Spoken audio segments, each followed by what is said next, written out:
जी अभी आवाज क्लियर है? ऑनलाइन अभी आवाज क्लियर है?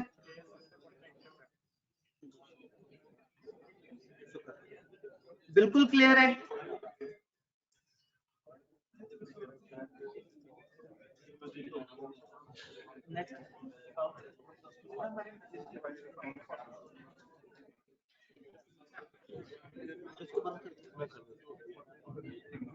ये कनेक्ट नहीं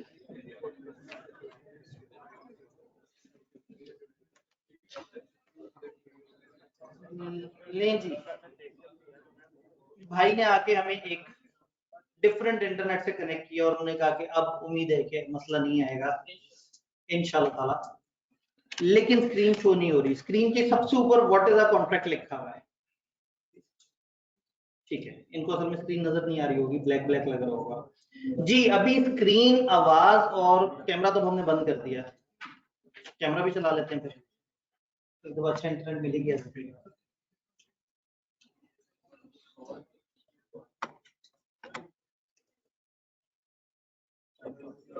जी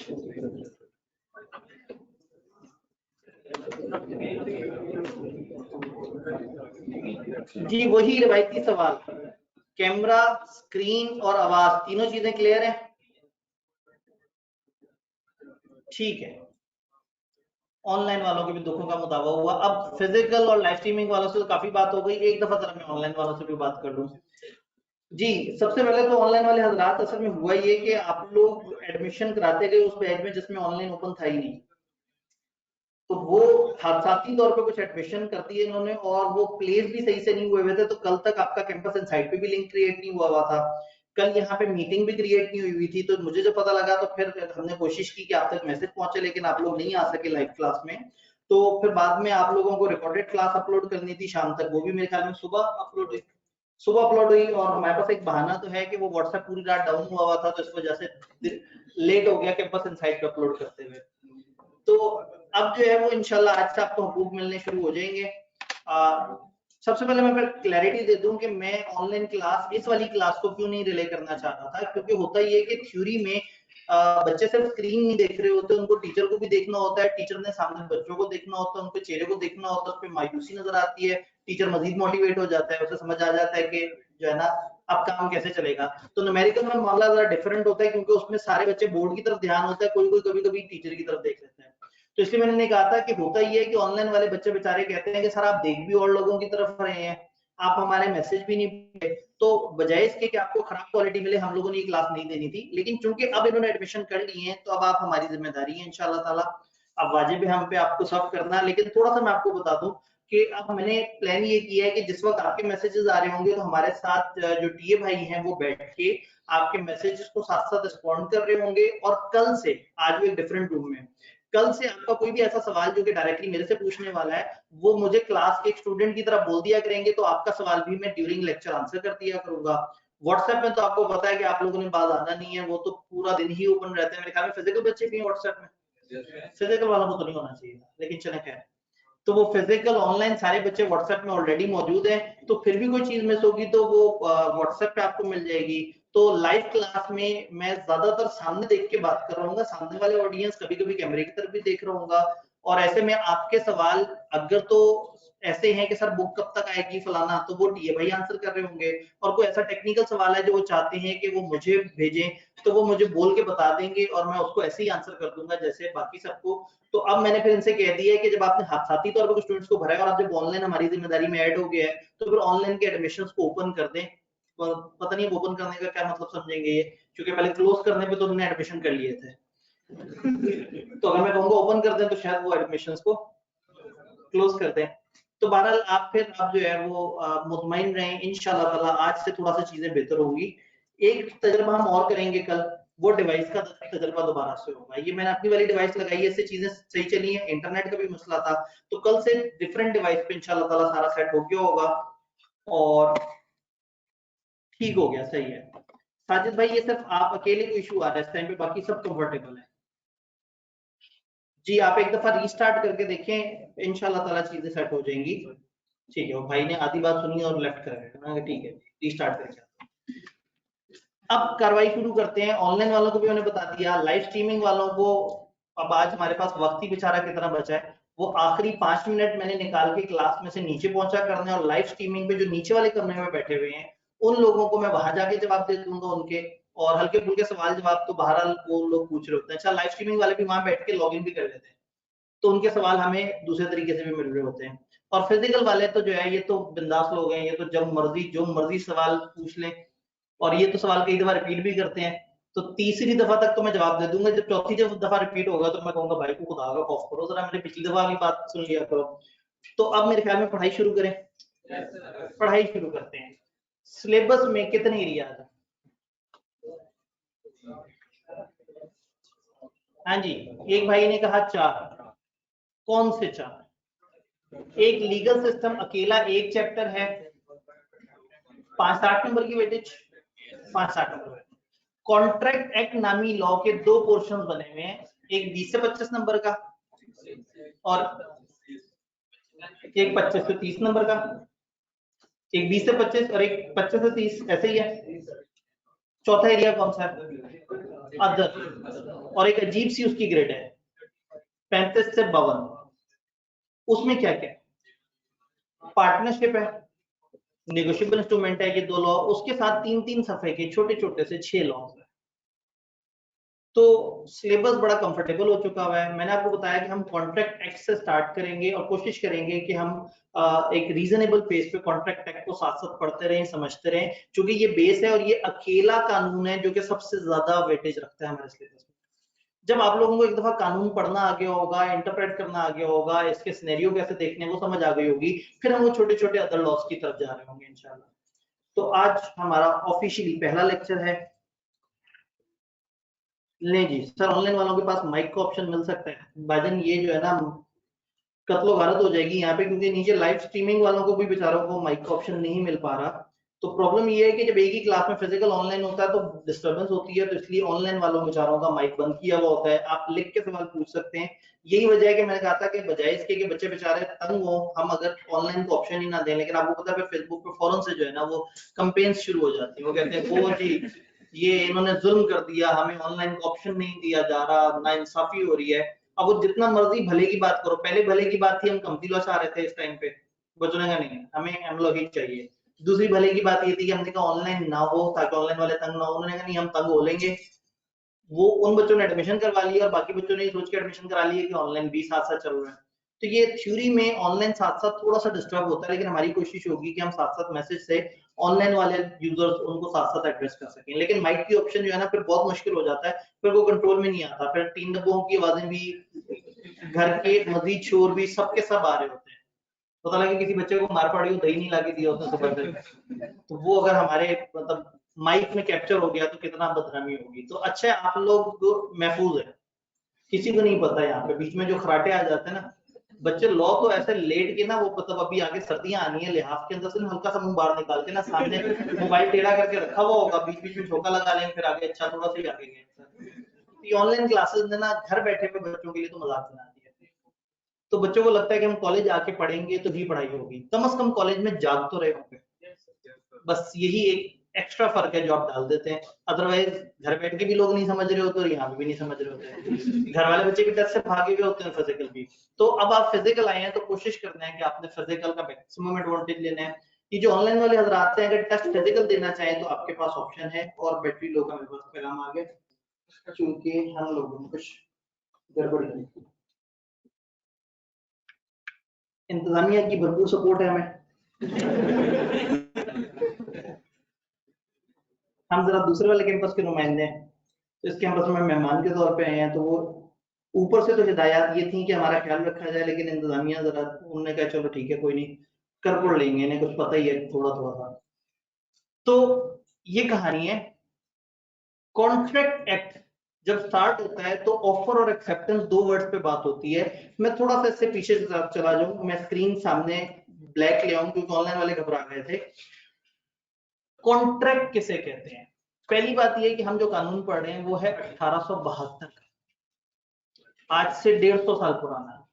तो अगर मैं यहाँ आपको ये कानून बताऊं कि अगर एक बंदे ने खत लिखा और खत लेट पहुंचा और उस खत से पहले दूसरे का खत पहुंच गया तो क्या होगा, तो आपने परेशान नहीं होना कि सर ये व्हाट्सएप वाले जमाने में आप कौन से खतों की बातें कर रहे हैं। तो बस जहन बना लेना है कि हम आज से 150 साल पुरानी बात कर रहे हैं। अब आप कहेंगे सर इतना पुराना लॉ है तो बदल क्यों नहीं लेते इसे? असल में वो अंग्रेज मोहतरम ने बनाया था, वो इतना अच्छा कानून बना गया तो पाकिस्तान और इंडिया दोनों को लगा कि इसमें जरूरत नहीं है चेंज की। बस जहां जहां उन्होंने पूरा बरसगीर लिखा था वहां वहां इन्होंने इंडिया और पाकिस्तान लिख लिया। ये वाहिद चेंज है जो वो कॉन्ट्रैक्ट के अंदर थ्रू आउट अभी तक कर सके। इस वक्त बहुत सारी तरह के कॉन्ट्रैक्ट एक्ट चल रहे हैं, मुख्तलिफ हर तरह का कॉन्ट्रैक्ट डिफरेंट होता है। ये कॉन्ट्रैक्ट एक्ट हमें बेसिक्स बताता है, ये हमें बताता है कि कॉन्ट्रैक्ट क्या है, कॉन्ट्रैक्ट कैसे किया जाता है। फिर आगे इंश्योरेंस का कॉन्ट्रैक्ट अलग कानून है, बैंकिंग के कॉन्ट्रैक्ट्स अलग तरह के होते हैं। तो इस वक्त हम पढ़ रहे हैं बेसिकली कॉन्ट्रैक्ट। कॉन्ट्रैक्ट का क्या मतलब होता है? मुआयदा। तो वादा क्या होता है?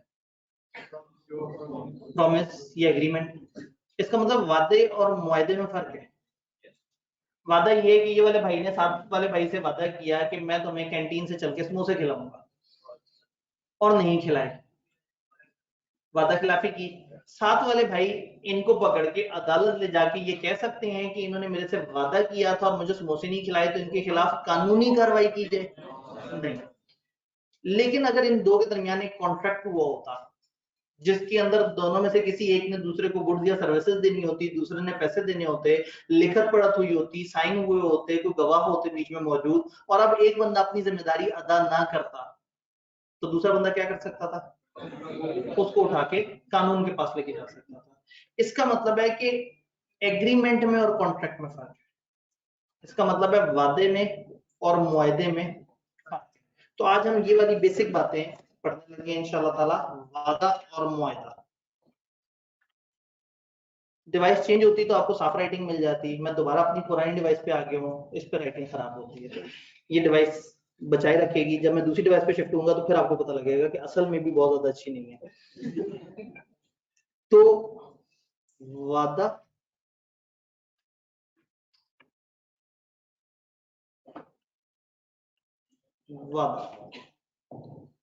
और मुआहदा, वादे में ऐसा क्या ऐड करें कि वो मुआहदा बन जाए। तो उन्होंने आपने वादा किया, वादा समोसे का भी था और वादा उस गुड्स डिलीवर करने का भी था, दोनों में फर्क कहाँ पे है? लिखत पढ़त हो गई, गवाह आ गए, उसमें कोई कानूनी पेचीदगी ऐड कर दी। तो अगर मैं आपकी सादा उर्दू जुबान में बात करूं तो वादा जमा कानूनी बंधन, वादे में जब कानूनी बंधन ऐड हो जाए तो वो मुआहदा बन जाता है। यानी कि एग्रीमेंट में जब लीगल बाइंडिंग ऐड हो जाए तो वो कॉन्ट्रैक्ट बन जाता है। एग्रीमेंट का मतलब है दो बंदे एक चीज को मान रहे हैं, एग्री कर रहे हैं, हाँ भाई मैंने समोसे खिलाने, हाँ जी मैंने समोसे खाने हैं। एक बंदे ने ऑफर दी, दूसरे ने एक्सेप्ट कर लिया, दोनों के दरमियान एग्रीमेंट हो गया। दोनों के दरमियान क्या हो गया? एग्रीमेंट हो गया, यानी कि वादा हो गया। जब इसमें ये लीगल बाइंडिंग ऐड कर देंगे, लीगल बाइंडिंग ऐड कर देंगे, कुछ ऐसा करेंगे कि ये लीगली बाइंडिंग हो जाए। बाइंड करने का मतलब होता है किसी को जकड़ लेना। तो जब ये इस वादे को लीगल बाइंडिंग में ले आएंगे तो ये बन जाएगा कॉन्ट्रैक्ट। अब किसी वादे को मुआहदे की शक्ल देने के लिए हमें उसमें कानूनी चीज ऐड करनी होगी, या गवाह लेके आने होंगे, या उसको लिखत पढ़त पे करना होगा। आपने देखा होगा जी, जमीन का कॉन्ट्रैक्ट हो रहा है, कैसे होता है? ऐसा थोड़ी होता है कि एक बंदा दूसरे से वादा करता है, हाँ भाई मैं तुमसे 2 करोड़ की जमीन खरीदना चाहता हूँ, तुम मान जाते हो? उसने कहा हाँ जी मैं मान गया। क्या इनका कॉन्ट्रैक्ट हो गया? ये एग्री किया है इन्होंने, ये इनके दरमियान हुआ है एग्रीमेंट। उसके बाद क्या होगा? एक कागज होगा, एक स्टाम्प पेपर होगा, 4 साइन होंगे, कुछ गवाह होंगे, वो सारी एक ड्रामेबाजी होगी, जिसके बाद से ये कानून की नजर में इन दोनों के दरमियान किया गया वादा मुआहदा बन जाएगा। अब उस कागज की कानूनी हैसियत है, अब वो कॉन्ट्रैक्ट बन गया है। अब अगर एक बंदे ने पैसे देने थे और पैसे ना दे, एक बंदे ने जमीन देनी थी और जमीन ना दे, तो जिसने अपना सही से वादा पूरा नहीं किया उसको उठा के अदालत ले जा सकते हैं कि इस बंदे ने कॉन्ट्रैक्ट की खिलाफ वर्जी की। यहां तक बात समझ आई? तो इसका मतलब ये है कि सबसे पहली चीज, कॉन्ट्रैक्ट किसे कहते हैं? कॉन्ट्रैक्ट एक ऐसे वादे को कहते हैं जिसमें लीगल बाइंडिंग ऐड हो जाए।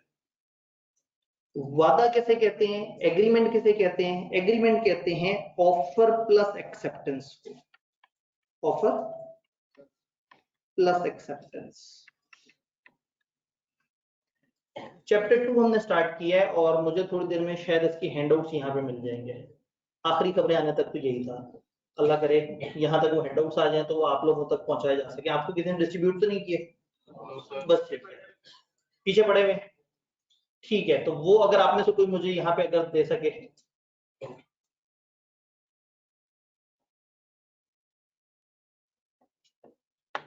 क्योंकि अगर अभी आपको हैंडआउट दे दिए तो आप तो उसे पढ़ते रहेंगे, फिर मुझे कौन देखेगा? तो मेरी भी तो ख्वाहिश है ना कि मुझे देखा जाए, मुझे सुना जाए, मेरी बात समझे। ऑनलाइन वाले जो है जी, लीगैलिटी का फर्क है, एग्रीमेंट और कॉन्ट्रैक्ट के दरमियान लीगैलिटी का फर्क है। नहीं, आईकैप की किताब ना आने की सजा कॉलेज को मिली, इतने सारे हैंडआउट्स ऑनलाइन वालों को ग्रुप में शेयर कर दिए जाएंगे या कर दिए गए होंगे? हो गए हैं? आपने देखा किसी ने ऑनलाइन ग्रुप में? चले, ऑनलाइन जो हजरात हैं आपको ग्रुप में ये शेयर हो जाएंगे।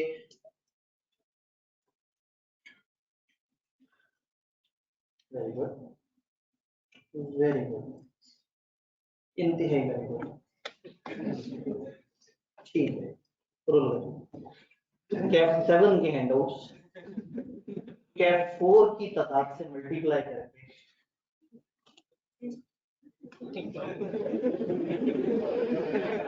कैप 4 कैप 7 जिसमें किसी ने नहीं आना क्योंकि गुर्बत में जी रहा है इस वक्त, जुल्म हो गया। कैप 7 वाले हैंडआउट कैप 4 की तादाद में मल्टीप्लाई हो चुके हैं, इसलिए वो हमारा सिस्टम टाइम से सही नहीं करते, इन्होंने हमारा कच्चा कर दिया सारा सारा बोल एंड तक, मतलब मैंने बहुत आगे तक देखा है।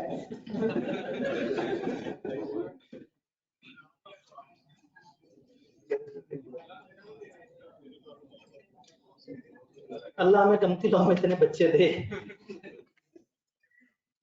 कमती लॉ जो बेचारा डूब गया, दूसरे कैंपस में तो ऑफर ही नहीं किया कमती लॉ, हमने कहा खाम का शर्मिंदगी होगी, इधर बच्चों ने शोर मचा दिया कमती लॉ होना चाहिए, धोखा हो गया, नाइंसाफी हो गई, तो हमने एक छोटे से कमरे में चुपके से ऑफर कर दिया। और उसके भी वो जो गलती से होने वाले ऑनलाइन एडमिशन है वो मैं कल बंद कराएंगे, मैंने कहा भाई अब इसमें गलती नहीं करनी, इसको फिजिकल रहना। ठीक है जी, तो ये तो फिर इनके हैंडआउट फिर इन तक नहीं पहुंच सकेंगे गिवन टाइम में, ठीक है आज फिर ग्रुप में शेयर कर देते हैं। आज जहाँ इतनी सारी मिसमैनेजमेंट तो वहाँ एक मिसमैनेजमेंट और सही। वैसे ये भाई ने पीछे से ला के दिए तो हो सकता है शायद वहाँ आसपास कोई दूसरा भी सेट रखा हो, एक ही सेट है ना बस, ये फिर कैप 7 कैप 4 में आ गया। वो कंफ्यूजन जो एडमिशन के टाइम से चल रही है कि ये कंपनी लॉ है या बी लॉ है, वो अभी बरकरार है। ठीक है जी, कोई हैंडआउट्स नहीं है, जो सामने लिखा है वो है, और जो सॉफ्ट में व्हाट्सएप ग्रुप में शेयर होगा। तो वादा जब कानूनी बंधन में बन जाता है तो वो मुआहदा बन जाता है। वादे का मतलब है एग्रीमेंट, एग्रीमेंट कहते हैं एक ऑफर और एक्सेप्टेंस को। जब हम कॉन्ट्रैक्ट पढ़ते हैं ना तो कॉन्ट्रैक्ट के कुछ एसेंशियल्स हैं। ये चैप्टर जब हम चैप्टर 2 स्टार्ट कर रहे होते हैं तो इसमें हल्का सा जिक्र होता है कि जी कॉन्ट्रैक्ट तब कॉन्ट्रैक्ट होगा जब उसमें एक अच्छी ऑफर हो, जब एक्सेप्टेंस हो, जब उसमें कोई मुआवजा वगैरह हो, कोई कंसिडरेशन हो। अभी मैं वो सारी बातें नहीं कर रहा, अभी मैं सिर्फ ये कह रहा हूँ कि एक ऑफर होती है और एक एक्सेप्टेंस। ऑफर का मतलब क्या होता है? पेशकश। एक्सेप्टेंस का क्या मतलब होता है? रजामंदी, कबूली। इसका मतलब है जब कोई पेशकश करे और दूसरा बंदा उसको मान जाए, तो दोनों के दरमियान जो तय पाया वो एग्रीमेंट। मैं कोशिश कर रहा हूँ कि मैं उर्दू और इंग्लिश को साथ लेके चलूं और आहिस्ता आहिस्ता फिर हम इंग्लिश पे शिफ्ट होते चले जाएंगे। हम पढ़ते हुए कोशिश करेंगे थोड़ा सा उर्दू में समझें और फिर मैं आपको किताब से दिखा रहा हूँ जो इंग्लिश में हैंडआउट्स हैं। तो अब हमें एक बात समझ आ गई कि एक ऑफर आएगी, एक बंदा दूसरे को कहेगा हाँ भाई मैं चाहता हूँ कि मैं तुम्हें ये चीज डिलीवर करूँ इतने पैसों में, दूसरा कहेगा हाँ जी मैं मान गया, सही है, ओके डन कर लेते हैं। फिर ये क्या करेंगे, ये आपस में कोई लिखत पढ़त करेंगे, या तो ये लिख के करेंगे, या अगर ये जबानी भी कर रहे हैं तो फिर कुछ गवाह बीच में ले आएंगे, ताकि दोनों के दरमियान एक कानूनी पॉइंट ऐड हो जाए। तो ये तीनों चीजें मिलके बन जाएगा कॉन्ट्रैक्ट। तो कॉन्ट्रैक्ट अगर आपसे कोई पूछे कौन है तो आप कह सकते हैं एग्रीमेंट में अगर लीगल बाइंडिंग ऐड कर दें तो कॉन्ट्रैक्ट बन जाता है। इसमें एक और वर्ड कंसिडरेशन भी आता है, लेकिन मैं अभी उसका तस्करा नहीं कर रहा, थोड़ा सा आगे जाएंगे उस पर बात करेंगे। तो agreement plus legal consideration is equal to legal binding is equal to contract. और एग्रीमेंट का मतलब क्या है? ऑफर। कॉन्ट्रैक्ट बनाते हुए आपको ऑफर एक्सेप्टेंस के साथ कुछ और चीजें भी चाहिए, लीगली वैलिड भी होना चाहिए, कोई डाउट भी नहीं होना चाहिए उसमें, उसमें पार्टीज होशो हवास में डील कर रही हो, किसी ने किसी को बेजा दबाव में ना लेके आया हो, बहुत सारी चीजें हैं जो असेंशियल है। समझ रहे? एक कॉन्ट्रैक्ट को कॉन्ट्रैक्ट बनने के लिए कुछ जरूरत है असेंशियल्स की, कुछ ऐसी चीजें जो लाजमी है, वो कहलाते हैं एसेंशियल्स ऑफ कॉन्ट्रैक्ट एक्ट। उन एसेंशियल में से जो हम पहला चैप्टर पढ़ रहे हैं यानी कि चैप्टर नंबर 2 वो है ऑफर एंड एक्सेप्टेंस। आगे जाके पढ़ेंगे कंसिडरेशन, मुआवजा, उसके क्या रूल्स हैं, फिर पढ़ेंगे लीगैलिटी के क्या रूल्स हैं, फिर पढ़ेंगे फ्री माइंड के क्या रूल्स हैं, फिर पढ़ेंगे कौन कौन कॉन्ट्रैक्ट कर सकता है कौन नहीं कर सकता। लेकिन जो अब हमारा सबसे पहला टारगेट है वो ये है कि ऑफर क्या होती है और एक्सेप्टेंस क्या होती है। ऑफर किसे कहते हैं, एक्सेप्टेंस किसे कहते हैं? ऑफर कहते हैं पेशकश को। एक बंदे ने दूसरे से कहा भाई मैं चाहता हूं कि मैं तुम्हें 2 किलो ये चीज सप्लाई करूं, क्या तुम मुझे इतने रुपए दोगे? अगर दूसरा बाइनी ही वैसे ही मान ले कि हाँ भाई जो तुमने कहा है मैं बिल्कुल मनोअन कबूल करता हूं, तो वो बन जाएगा एक्सेप्टेंस। ऑफर के ऊपर हम 2 दिन तक बात करते रहेंगे, फिर इंशाल्लाह ताला हम एक्सेप्टेंस के ऊपर बात कर रहे होंगे कि क्या है और किस तरह से। अभी तक वर्ड ऑफर आपको समझ आ रहा है? ऑफर का मतलब जब किसी एक बंदे ने किसी दूसरे बंदे को एक पेशकश की। फॉर एग्जाम्पल मेरी एग्जाम्पल में हम कह देते हैं ए ने कहा कि मैं आपको 2 kg का माल सप्लाई करता हूं। एक काम करते हैं, सर्दियां करीब है, ऑरेंजेस की एग्जांपल ले लेते हैं। इसने कहा जी मैं आपको 2 kg ऑरेंजेस दूंगा अगर आप मुझे 100 रुपए देंगे। ए ने बी से कहा मैं आपको 2 kg ऑरेंजेस दूंगा अगर आप मुझे 100 रुपए दें। ये ए की तरफ से बी को क्या कराई गई है? ये है ऑफर। ए ने बी को ऑफर कराई है। अगर बी भी कह दे कि हाँ ठीक है ये 100 रुपए में मुझे ये 2 kg ऑरेंजेस कबूल है, मुझे सही लग रहा है, ओके बात अच्छी है, तो ये बन जाएगी एक्सेप्टेंस। तो ऑफर का मतलब है जब एक बंदा दूसरे को इस इरादे से कुछ कहे कि यार ये बात मान लो। इसकी इंग्लिश करेंगे तो मुश्किल हो जाएगा, बनाने की कोशिश करें इंग्लिश। ऑफर का क्या कैसे डिफाइन करेंगे? देखिए पहले उर्दू सुन लें। जब एक बंदा दूसरे को इस इरादे से कोई बात करे कि दूसरा बंदा इसकी बात मान ले। अब इसकी अंग्रेजी करते हैं।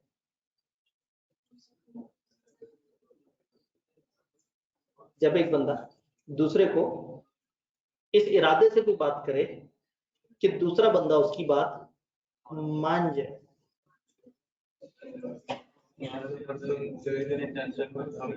When a person says something to another with an intention that the other person agree to it, he accept it, then ये ऑफर बन जाएगी। तो अब ऐसे में कुछ जगह पे लॉ ऐसा आएगा जहां हम अपनी इंग्लिश लिख सकेंगे, कुछ ऐसी जगह आएगी जहां हमें एक ऑफिशियल डेफिनेशन नजर आएगी और हमें फिर उसी की अल्फाज फॉलो करने। तो जब भी कोई डेफिनेशन आए तो हमने समझना अपने अल्फाज में, लेकिन याद उसको किताब की लैंग्वेज में। तो अभी तक आप लोग सही समझे, ऑफर का मतलब जब एक बंदा दूसरे को इस इरादे से पेशकश करता है कि दूसरा बंदा उसकी बात मान जाए तो ये ऑफर कहलाती है। अब एक ऑफर वैलिड कब होगी? ऑफर में क्या क्या चीजें हों तो हम कानूनी तौर पर उसे वैलिड मानेंगे। अब ये वकीलों वाला पेपर है, बिजनेस लॉ में हम वकालत कर रहे हैं, हम एक एक लफ्ज की गहराई में उतरेंगे। जी ऑफर को ऑफर कब कहेंगे? ऑफर 2 बंदों के दरमियान होगी तो ऑफर कहेंगे, अगर 2 से कम बंदे होंगे तो वो ऑफर नहीं होगी। 2 से कम कितने बंदे होते हैं? एक। यानी एक बंदा अपने आप को कहे हाँ भाई समोसे खाने चल रहे हैं और खुद ही कहते हाँ वाकई बात तो बड़ी मजे की तो ना ये ऑफर है ना ये एक्सेप्टेंस। ऑफर के लिए कम से कम 2 बंदे होने चाहिए। तो ऑफर की एसेंशियल्स पढ़ना शुरू करते हैं। आज हमारा टाइम थोड़ा सा डिस्टर्ब हुआ, थोड़ा, हाँ थोड़ा सा ही। आपको क्या लग रहा है मैंने बहुत ज्यादा पढ़ाना था? पहला दिन है, हमने मतलब हल्का हल्का सा आहिस्ता आहिस्ता, सबसे जल्दी सिलेबस खत्म करना है ना, तो आहिस्ता चलेंगे नहीं तो बहुत जल्दी खत्म हो जाएगा। वैलिड ऑफर की एसेंशियल्स। एक ऑफर को कब ऑफर कहा जाए? जब उसमें 2 बंदे मौजूद हो। एक बंदा ऑफर दे रहा हो और दूसरा बंदा जिसको ऑफर दी जा रही हो, सब्जेक्ट और ऑब्जेक्ट। ऑफर देने वाले को ऑफरर कहेंगे, ओ आर लगा देंगे एंड पे ऑफर, और जिसको ऑफर दी जा रही है ऑफरी।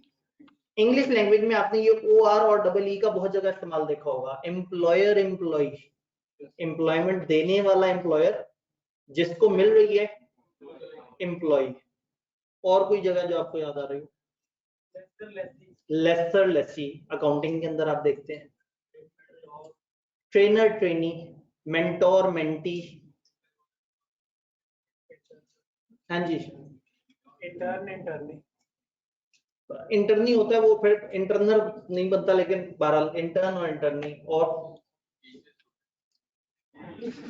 टीचर में आके वो मामला खराब हो जाता है, नहीं तो टीचर टीची होना चाहिए। लेकिन मेंटोर में तो मेंटी चल जाता है, लेकिन टीचर में टीची नहीं चलता, टीचर और स्टूडेंट होता है। ड्रॉ ड्रॉई, ऑनलाइन से हमें मशवरा आया। Promisor promisee, examiner examinee. याद है स्कीम के अंदर लिखा था एग्जामिनीज को ये करना होगा, तो एग्जामिनर। इसका मतलब है कि लॉ में अब हमें एक रूल पता लग गया, अगर हमें एक वर्ड पता लग जाए तो हम सब्जेक्ट और ऑब्जेक्ट बना सकते हैं। Offeror offeree. तो आपसे को पूछे एक वैलिड ऑफर कौन सी होती है, आप कहेंगे जिसमें दो बंदे होते हैं, ऑफर देने वाले को ऑफरर कहेंगे और जिसको ऑफर दी जा रही है वो ऑफर। तो पहला एसेंशियल ये हुआ कि कम से कम दो बंदे होने चाहिए, कम से कम, दो से ज्यादा हो सकते हैं, दो से कम नहीं होने चाहिए। डन। सर्टेन होनी चाहिए, डेफिनेट होनी चाहिए, वाज़े और वाशगाफ होनी चाहिए। पता नहीं मैंने इनके सही तर्जुमे किए या नहीं। ऑफर, वाज़े और वाशगाफ बहुत क्लियर होनी चाहिए। अगर ए बी से कहता कि मैं तुम्हें 2 किलो ऑरेंज कलर के फल दूंगा, तो क्या तुम मुझे 100 रुपए दोगे? और कल को उसको ऑरेंज कलर के टमाटर पकड़ा देता, तो वो कहता है ये तो सब्जी है, तो कहता है क्यों, सब्जी और फल में फर्क क्या है? और फिर दोनों में बहस हो जाती है। क्या फर्क होता है सब्जी और फल में? सब्जी और फल में क्या फर्क होता है? अगर आप कहेंगे जमीन के नीचे वाली चीज सब्जी होती है, तो फिर तो बहुत सारी चीजें जमीन के नीचे फल में भी काउंट हो रही होती है। चले आप लोगों ने सर्च करना है, मुझे बताना है कि फल और सब्जी में क्या फर्क है। सब्जी पकाई जाती है और फल पका खाया जाता है। भाई दुनिया फल पका भी लेती है, सब्जी खाई जाती है और फल खाया जाता है। ये एक अच्छा डिफरेंट सा फर्क है कि ये वाकई सब्जी खाई जाती है और फल खाया जाता है। बाकी फल फल बंदा खा ही नहीं सकता, मतलब वो खाया जाता है। ठीक है, ये एक वाह, ऑनलाइन में से एक भाई ने एक बिल्कुल मसले हल कर दिया। उन्होंने कहा सर सब्जी मतलब वेजिटेबल,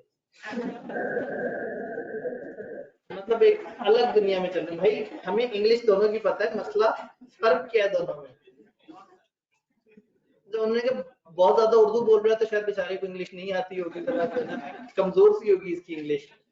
तो सर्टेन और डेफिनेट समझ आया, बड़ा वाज़े और वाशगाफ हो। अगर उसने कह दिया मैं 2 किलो फल दूंगा, या कह दे मैं कुछ मुनासिब तादाद में ऑरेंजेस दूंगा अगर तुम 100 रुपए दो। ये वर्ड मुनासिब कितना गैर मुनासिब वर्ड है।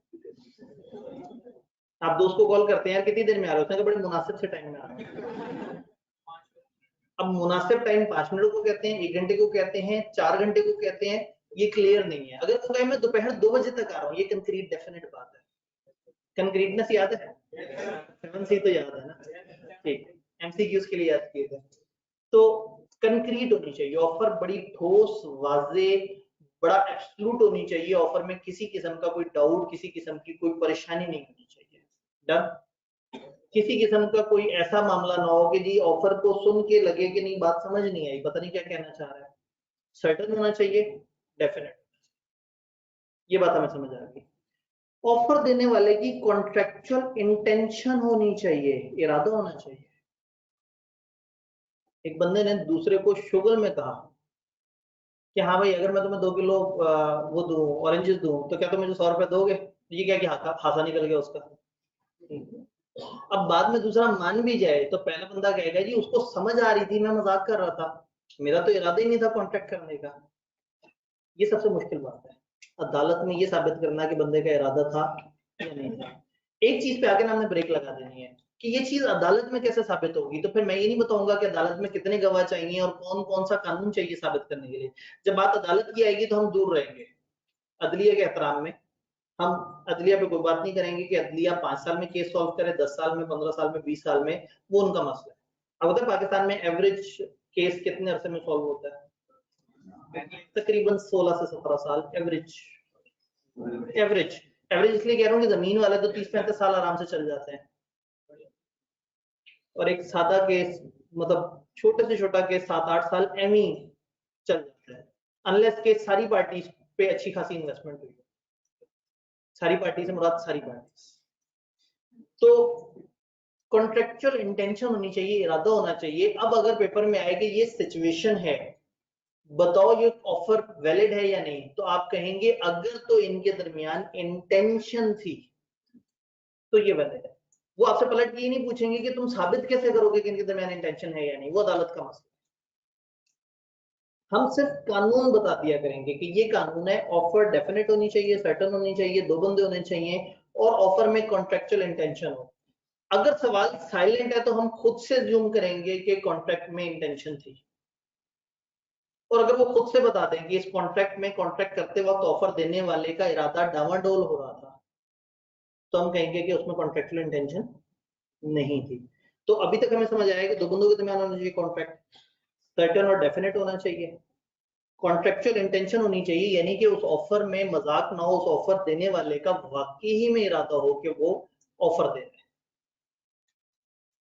क्लियर? बड़ी बेसिक सी छोटी छोटी सी बातें हैं। ऑफर कम्युनिकेट होनी चाहिए। आपने इतनी खामोशी से ऑफर दी कि दूसरे ने सुनी ही नहीं। जैसे थोड़े पहले ऑनलाइन वाले बच्चे थे, वो मुझे बोलते हुए देख रहे थे लेकिन सुन नहीं पा रहे थे, तो इसका मतलब है मेरी बात कम्युनिकेट नहीं हो रही थी, मुझे लिखना पड़ा। तो ऑफर सिर्फ ऑफर देने को नहीं कहते, ऑफर को आपने कम्युनिकेट करना है। अगर बोल के कम्युनिकेट कर रहे हैं तो जब दूसरा बंदा सुन ले, लिख के कम्युनिकेट कर रहे हैं तो वो पढ़ ले, और अगर खत से कम्युनिकेट कर रहे हैं, आप एक दूसरे मुल्क में बैठ के खत लिख रहे हैं, तो कब कम्युनिकेट होगी? जब वो खत उस बंदे को पहुंचेगा। 150 साल पुराना कानून है, तो खत की बात भी होगी। तो ऑफर कम्युनिकेट होनी चाहिए। ऑफरी को कम्युनिकेशन कब कंप्लीट होती है? जब ऑफरी के नॉलेज में आ जाए कि हाँ भाई ऑफर हो गया। अगर ऑफर खत से भेजी है तो communication will complete when letter reaches offeree, जब खत ऑफरी तक पहुंचे। अब ऑफरी को खत पहुंच गया और उसने पढ़ा नहीं, हमारी तरफ से ऑफर कम्युनिकेट हो गया। कॉन्ट्रैक्ट तो तब क्रिएट होगा ना जब वो एक्सेप्ट भी कर ले और उसमें कानूनी मामला भी हो। इस वक्त हम ऑफर की बात करें, तो ऑफर हमारी तरफ से कब कंप्लीट होगी? बोल के की जाए तो जब अगले ने सुन ली, लिख के की जाए तो अगले ने पढ़ ली, और अगर वो दूर कहीं है और हम खत लिख रहे हैं तो जब खत भेजा तब नहीं, जब उसको खत मिल गया तो हम कहेंगे ऑफर कंप्लीट हो। ऑफर बोल के भी हो सकती है, वर्ड स्पोकन बोल के भी हो सकती है, लिख के भी हो सकती है, रिटर्न, और एक तीसरा तरीका भी है। जी एक मिनट,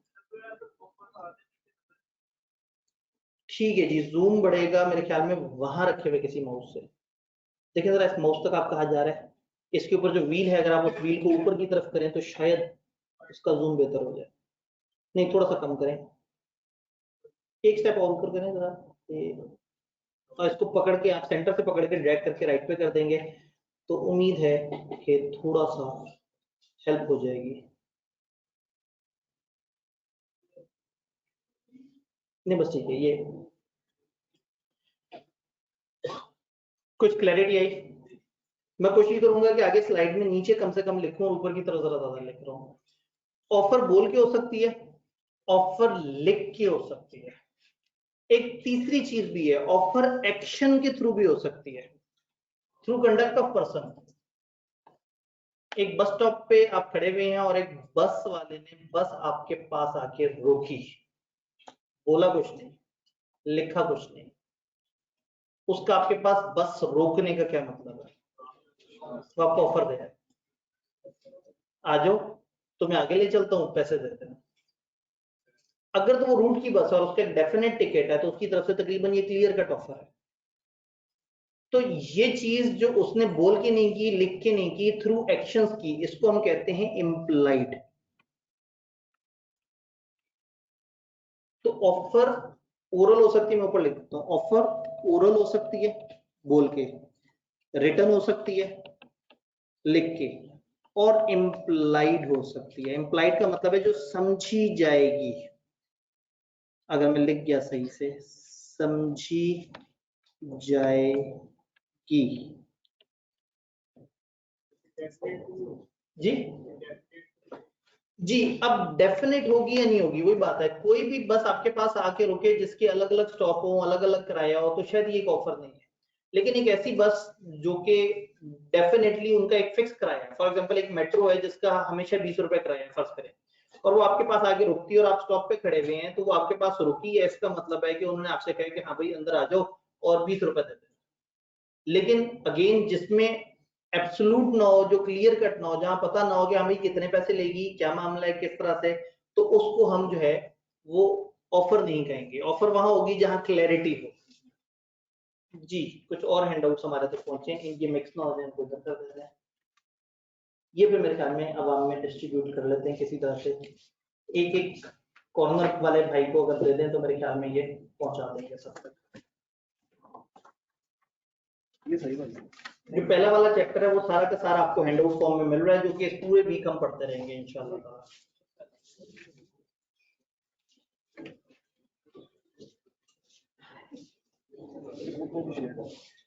जी ये ग्रुप में भी शेयर्ड है, जो हैंडआउट ग्रुप में आप ऐड नहीं है। हमें इंतजामिया ने आप लोगों के जो नंबर दिए उन नंबर्स को तो हमने ऐड किया। अब अगर आपने अपने इंतजामिया को अपना वो नंबर नहीं दिया जो व्हाट्सएप पे है तो फिर गड़बड़ होगी। फिर उसका क्या तरीका है, नीचे मुबीन साहब होंगे कोऑर्डिनेशन में, आपने उनसे कहना है कि जी मुझे ग्रुप में ऐड कर दिया जाए।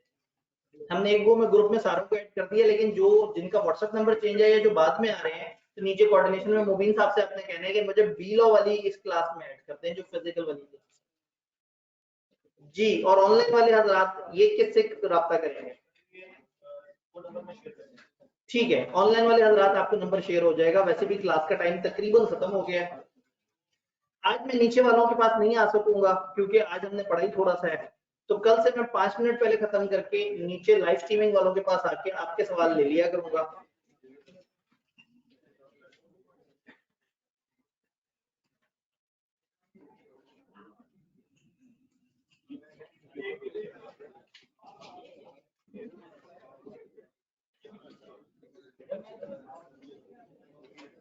जी कहां तक पहुंचे हैंडआउट्स? एंड तक पहुंच गए?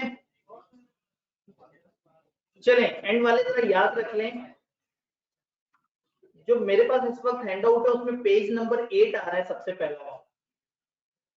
उसमें एक बॉक्स है, उसमें पहले 3 वर्ड कॉन्ट्रैक्ट, एग्रीमेंट और प्रॉमिस, ये आपने पढ़ने हैं। अभी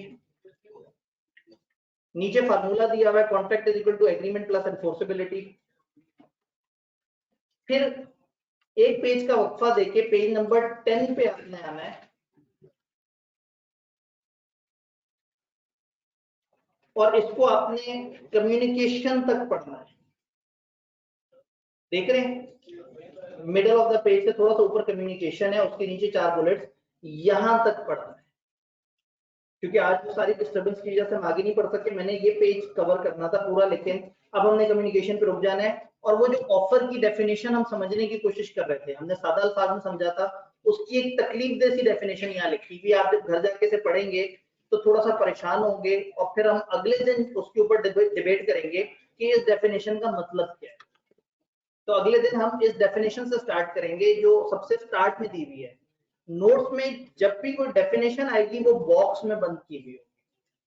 डेफिनेशन को सेम वर्ड में याद करना है और बाकी जो डाटा लिखा हुआ है आप उसको अपनी सादा इंग्लिश में अपने अल्फाज में लिख सकते हैं, बट डेफिनेशन के साथ हेरफेर नहीं किया जा सकता। डन। तो आज हमने ये पेज कम्युनिकेशन तक पढ़ा है और जो पहला वाला पेज है उसमें दरमियान के 3 वर्ड कॉन्ट्रैक्ट, एग्रीमेंट और प्रॉमिस। जब आप प्रॉमिस पढ़ेंगे तो फिर आपको समझ आ जाएगा कि एग्रीमेंट और प्रॉमिस का आपस में क्या रिश्ता है। तो कल कहानी को यहीं से स्टार्ट करेंगे। होपफुली कल हमारे मसले और कम हो जाएंगे, इंशाल्लाह ताला चीजें बेहतरी की तरफ जाएंगी। अपना ख्याल रखिए।